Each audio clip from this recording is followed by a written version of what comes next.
Selamat datang di channel Marimo-kun. Di sini kita akan menyelami petualangan epik dan tak terlupakan dari dunia One Piece, tempat Monkey D. Luffy dan kru topi jerami berlayar menantang arus untuk mencari One Piece dan mewujudkan impian menjadi Raja Bajak Laut. Setiap pulau yang mereka kunjungi membawa kisah yang penuh dengan pertarungan, misteri, dan rahasia besar tentang dunia yang penuh keajaiban ini. Dalam setiap video, Marimo-kun akan mengupas karakter-karakter ikonik, kekuatan buah iblis yang unik, dan strategi pertempuran dari setiap arc yang penuh ketegangan. Bersiaplah untuk menelusuri teori-teori mengejutkan dan fakta-fakta menarik yang mungkin belum kamu ketahui. Jadi, pastikan kamu sudah siap untuk menjelajahi dunia penuh warna dan petualangan yang luar biasa ini bersama kami. Jangan lupa subscribe dan aktifkan loncengnya, agar kamu tidak ketinggalan setiap update terbaru tentang dunia One Piece. Baiklah, mari kita mulai.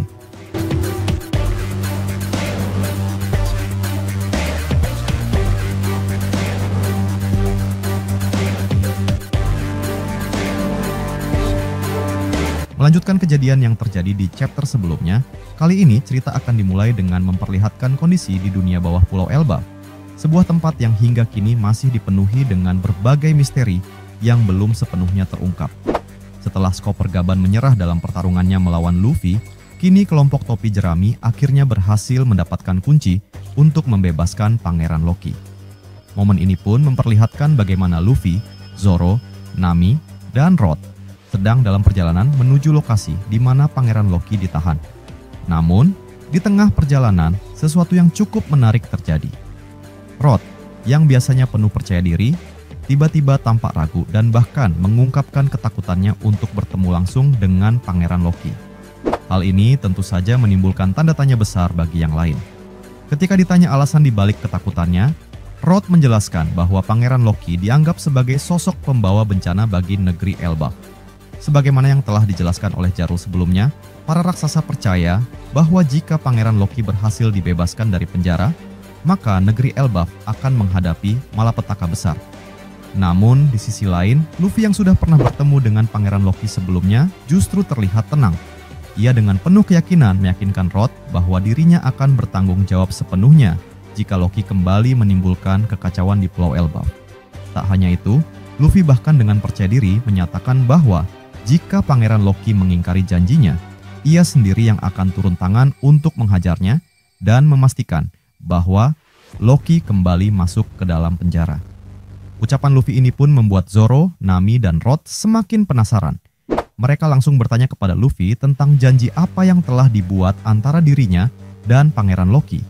Namun, bukannya menjawab dengan serius, Luffy malah hanya tersenyum dan tertawa, menolak memberikan penjelasan lebih lanjut. Hal ini tentu saja membuat Nami kesal, hingga tanpa ragu langsung memukul kepala Luffy sebagai bentuk kekesalannya. Sementara itu, di tempat lain, kita akhirnya diperlihatkan kondisi Pangeran Loki yang telah sadar kembali setelah sebelumnya dihajar habis-habisan oleh Somrock. Meskipun mengalami luka berat, kekuatan yang dimiliki oleh Pangeran Loki sebagai bagian dari ras raksasa ternyata benar-benar luar biasa. Bahkan, begitu ia tersadar, amarahnya langsung membara. Dengan penuh kemarahan, Pangeran Loki bersumpah untuk membalas dendam kepada saudara kembar Shanks dan Ksatria Suci. Ia juga tak bisa memaafkan kematian hewan-hewan buas yang merupakan sahabatnya. Kehancuran yang ditimbulkan terhadapnya semakin membakar tekadnya untuk membalas perbuatan mereka. Selain itu, Pangeran Loki merasa bahwa cara para Ksatria Suci menyerangnya sangatlah pengecut. Ia beranggapan bahwa mereka hanya berani bertarung ketika musuh mereka dalam kondisi tidak berdaya. Tak hanya sekadar ingin membalas dendam, Pangeran Loki juga dengan lantang menyatakan bahwa ia akan menghancurkan pemerintah dunia. Dengan mata yang membara penuh amarah, ia bersumpah bahwa semua yang telah mereka lakukan padanya akan dibalas dengan kehancuran total. Di sisi lain, cerita pun beralih ke situasi di hutan Elbaf, tepatnya di dekat sekolah Walrus. Pada titik ini, kita melihat 4 Ksatria Suci yang mulai bersiap untuk menjalankan misi mereka. Sebelum mereka bergerak, Somrock memberikan penjelasan kepada Sommers dan Killingham tentang rencana mereka. Somrock menyatakan bahwa mereka akan menjalankan sebuah permainan berburu yang sadis. Target mereka adalah anak-anak prajurit raksasa di Elbaf. Killingham yang penasaran kemudian bertanya tentang aturan dalam permainan ini. Dengan nada yang penuh kebengisan, Somrok menjelaskan bahwa mereka bebas menghabisi anak-anak raksasa sebanyak yang mereka mau. Namun, jumlah korban harus tetap dikontrol, karena beberapa anak harus disisakan untuk dibawa ke Mariejoa dan dijadikan alat negosiasi. Strategi ini dirancang agar para prajurit raksasa di Elbaf menyadari bahwa pemerintah dunia tidak main-main. Dengan membunuh beberapa anak raksasa sebagai contoh, mereka berharap bisa menanamkan rasa takut yang mendalam di hati para prajurit raksasa lainnya. Somers yang mendengarkan penjelasan ini kemudian bertanya, bagaimana jika ada prajurit raksasa atau kelompok bajak laut topi jerami yang mencoba mengganggu rencana kita? Tanpa ragu sedikit pun, Somrok menjawab dengan tegas bahwa mereka boleh menghabisi siapapun yang berani menghalangi misi mereka tanpa ampun. Dari sini, semakin jelas bahwa Somrok adalah sosok yang benar-benar kejam dan berdarah dingin. Entah apakah ia bertindak atas dasar ajaran dari ayahnya, Garling Vigarland, atau karena memang sejak awal ia memiliki sifat yang brutal. Namun, satu hal yang pasti, menghabisi anak-anak yang tidak berdosa adalah sebuah tindakan yang luar biasa keji. Sementara itu, cerita kembali beralih ke dunia bawah Pulau Elbaf.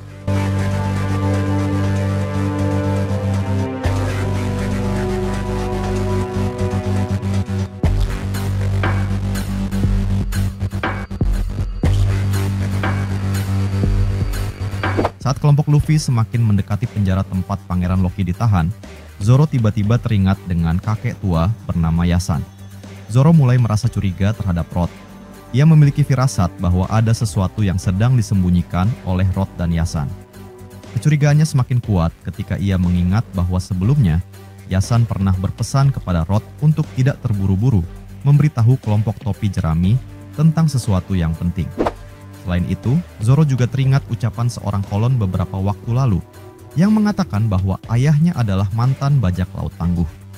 Rasa penasaran ini akhirnya mendorong Zoro untuk langsung bertanya kepada Rod tentang identitas sebenarnya dari kakek tua yang mereka temui di hutan tadi. Pada akhirnya, Rod pun mengungkapkan kebenaran yang mengejutkan. Yasan sebenarnya adalah Skopper Gaban. Awalnya, Rod berencana untuk merahasiakan identitas Yasan. Namun, ia akhirnya merasa bahwa Luffy dan kelompok topi jerami berhak mengetahui kebenaran ini. Pengungkapan ini tentu saja mengejutkan Luffy, Zoro, dan Nami. Seperti yang kita ketahui, Skopper Gaban adalah salah satu anggota terkuat dalam kelompok bajak laut Roger bersama dengan Rayleigh. Ia merupakan sosok kunci dalam kesuksesan Goldie Roger dalam menjadi Raja Bajak Laut. Setelah mendengar pengakuan ini, Luffy, Zoro, dan Nami langsung menunjukkan reaksi yang beragam. Nami bahkan langsung memarahi Luffy dan Zoro karena sebelumnya mereka menolak bertemu dengan Skopper Gaban. Nami benar-benar kesal karena ia percaya bahwa Skopper Gaban pasti memiliki informasi penting tentang keberadaan Road Poneglyph terakhir yang sedang mereka cari. Chapter ini pun berakhir dengan memperlihatkan kelompok Luffy yang akhirnya tiba di penjara tempat Pangeran Loki ditahan. Namun, betapa terkejutnya mereka ketika melihat bahwa di sana terdapat seekor Cerberus raksasa serta mayat-mayat hewan raksasa yang telah mati. Situasi semakin menegangkan. Apa yang sebenarnya terjadi di dalam penjara ini? Kita tunggu kelanjutannya di One Piece chapter 1142.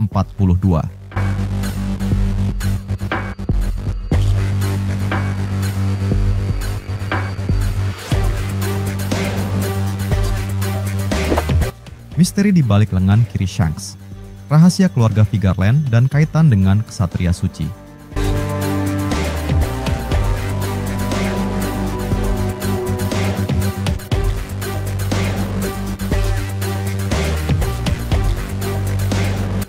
Salah satu teori menarik yang berkembang di komunitas One Piece adalah alasan sebenarnya mengapa Shanks rela mengorbankan lengan kirinya untuk menyelamatkan Luffy. Banyak yang percaya bahwa keputusan ini bukan sekadar tindakan heroik belaka, melainkan bagian dari strategi yang lebih besar. Ada dugaan kuat bahwa di lengan kiri, Shanks terdapat sebuah tanda atau tato khusus, sebuah simbol yang menghubungkannya dengan organisasi misterius bernama Ksatria Suci, Holy Knights. Jika kita menelusuri kembali ke masa lalu, lebih dari 24 tahun yang lalu, saat Goldie Roger akan dieksekusi, ia sempat mengatakan sesuatu yang membuat Shanks muda menangis terseduh-seduh. Ada spekulasi bahwa Roger telah mengungkapkan identitas asli Shanks dan memberitahu bahwa suatu saat nanti, keluarga Vigarland akan mencarinya untuk membawanya kembali ke Holy Land di Mary Joyce. Informasi ini tampaknya cukup dapat dipercaya karena Shanks memang memiliki hubungan dengan keluarga Vigarland yang diyakini sebagai salah satu keturunan bangsawan dunia. Pada titik tertentu dalam hidupnya, tampaknya Shanks memang pernah kembali ke Mary Joyce atas undangan atau panggilan dari keluarga Vigarland. Kita pernah mendengar bahwa ada masa di mana Shanks kembali ke Holy Land, seperti yang disebutkan dalam bab 1138. Namun, ada beberapa interpretasi berbeda dari berbagai terjemahan mengenai pernyataan ini.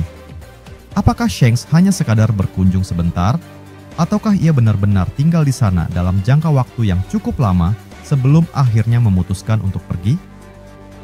Dalam kenyataannya, Shanks memang pernah berada di Mary Joyce untuk memahami peran keluarganya di dunia ini. Ia cukup lama tinggal di sana untuk membandingkan kehidupan para bangsawan dengan kehidupan bebas di lautan. Lalu, pertanyaan penting muncul. Apakah pemerintah dunia akan membiarkan Shanks pergi begitu saja? Kemungkinan besar, mereka tidak akan semudah itu melepaskannya. Setidaknya, ada satu syarat yang diberikan kepada Shanks agar ia tetap terikat pada mereka. Syarat tersebut kemungkinan berkaitan dengan lengan kirinya, lebih tepatnya, sebuah tato yang menandakan bahwa ia adalah bagian dari ksatria suci. Kita tahu bahwa dalam bab 1140, seorang Holy Knight terlihat memiliki tato berbentuk lingkaran sihir di lengan kirinya. Apakah mungkin Shanks memiliki tanda serupa? Mengapa lengan kiri begitu penting dalam teori ini? Jika kita kembali ke bab-bab terbaru One Piece, kita tahu bahwa ada sesuatu yang mencurigakan dengan cara pemerintah dunia mengendalikan para Holy Knights. Blackbeard bahkan mengirim Katarina Devon untuk menyalin wujud salah satu dari Gorosei, yang bisa jadi ada hubungannya dengan kekuatan teleportasi mereka. Dalam berbagai petunjuk yang diberikan oleh Oda, ada indikasi bahwa Holy Knights memiliki kemampuan untuk dipanggil secara instan ke lokasi tertentu.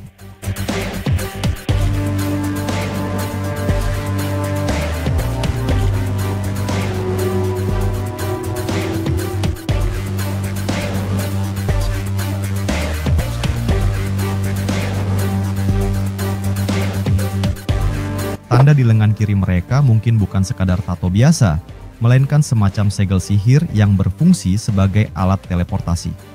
Jika seseorang memiliki tanda ini, mereka bisa dipanggil kapan saja oleh pemerintah dunia. Ini bisa menjelaskan mengapa Shanks memutuskan untuk mengorbankan lengan kirinya. Dengan kehilangan lengannya, ia secara efektif memutus hubungan dengan ksatria suci dan keluarga Vigarland. Bayangkan jika Shanks tetap memiliki tanda itu, ia akan selalu berada di bawah pengaruh pemerintah dunia. Dengan satu perintah, mereka bisa membawanya kembali ke Mary Joyce kapan saja. Namun, dengan kehilangan lengannya, ia berhasil membebaskan dirinya dari belenggu tersebut. Banyak teori yang menyebut bahwa Shanks adalah bagian dari keluarga Vigarland yang tampaknya memiliki hubungan dekat dengan pemerintah dunia. Jika benar, maka ada kemungkinan bahwa sejak kecil, Shanks telah ditakdirkan untuk menjadi salah satu Holy Knights atau bahkan memiliki peran lebih besar dalam hierarki dunia ini. Namun, dalam perjalanan hidupnya, ia menyadari bahwa dunia yang dijalani oleh para bangsawan tidak seindah yang terlihat.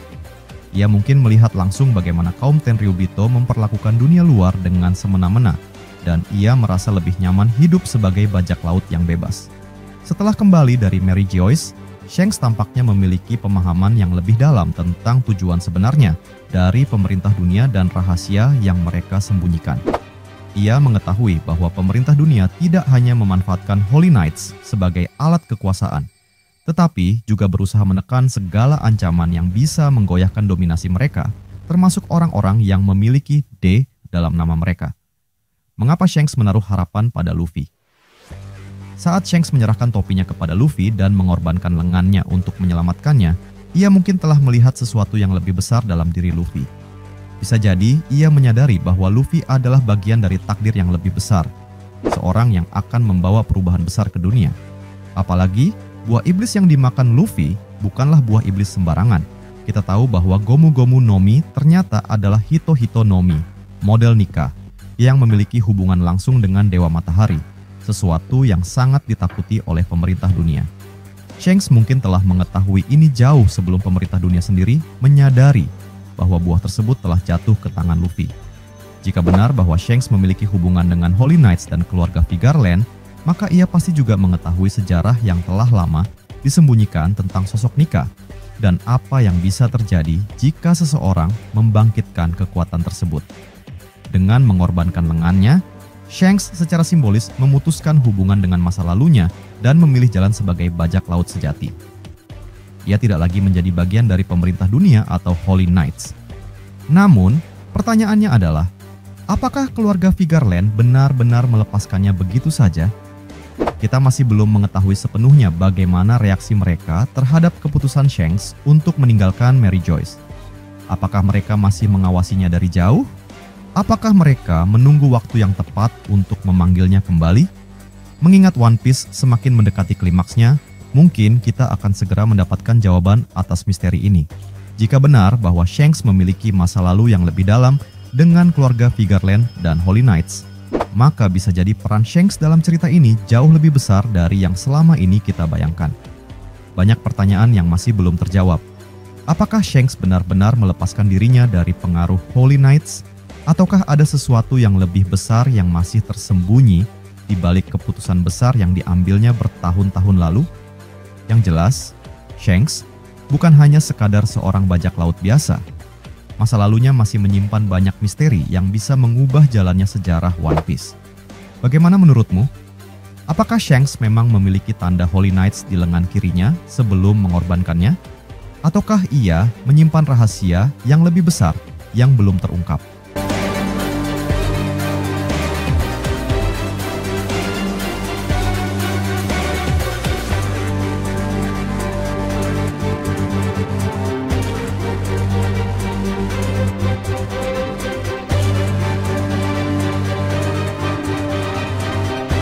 Terima kasih sudah nonton sampai akhir. Jangan lupa kasih like kalau kalian suka konten ini, share ke teman-teman kalian yang juga suka One Piece, dan tentunya subscribe biar kalian nggak ketinggalan video terbaru dari Marimo Kun. Kalau ada teori, fakta, atau topik lain seputar One Piece yang kalian pengen kita bahas, langsung tulis aja di kolom komentar. Sampai jumpa di pembahasan berikutnya, dan teruslah berlayar bersama kru Mugiwara. Salam nakama.